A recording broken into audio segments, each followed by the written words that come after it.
अस्सलाम वालेकुम। मेरे कने छोटा भरा बैठे थे। यह शहर सुल्तान दा इतना इस्लामाबाद रहंदे इंदे वालदैन मेहनत मजदूरी करेंदन ते इंदी तालीम यक्का उक्का पंज पढ़िया है। उनके बाद इन्हें आखे मैं ऑनलाइन कम करना है, लैपटॉप घेना है। कितने का? 40,000 का लैपटॉप घेना है। 30,000 तकरीबन हरजाना दिते सी फीस जे को आधे ते काम सीखता पे। मैं को आके घेना देते हैं तू कर सकदा नहीं कर सकदा।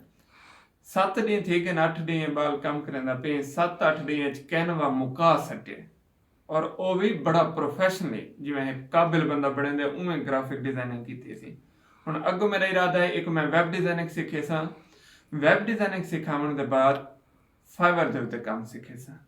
इहो काम तुसा ही कर सकते थे। बहावलपुर, मुल्तान, रहीम यार खान, देरा, देरा इस्माइल खान, बक्कर, लिया, तौसा, साहिवाल, लाहौर, कराची, पूरा पाकिस्तान जिथा कने बहो तुसा घर बह के भी कर सकते थे।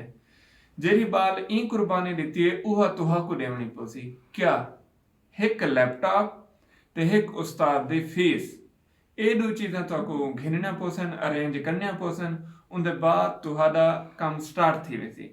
हुण फर्क क्या है? ई बाल जैसा रखे जे 6 महीने ये तुहाको दिसदा पिया सी बड़ा सीधा साधा बाल है। ई 6 महीने मेरे नाल रहना है। 6 महीने के बाद ई बाल को असा कहीं भी ग्रेजुएट बंदे नाल अगर कंपेयर करे सूं ते इंदी अर्निंग मतलब इंदी कमाई आमदन उनदे कने ज्यादा हो सी।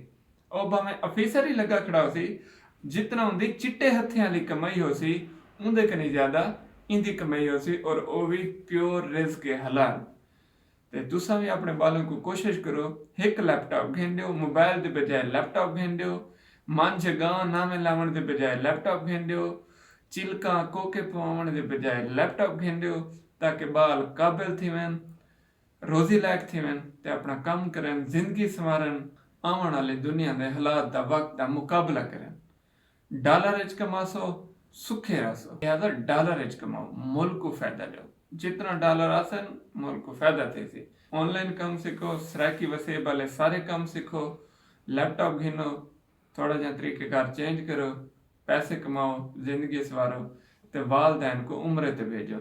खुश रहो, आबाद रहो, सदा सलामत रहो। मेरे कने इस्लामाबाद आओ तो 8 बिस्मिल्लाह।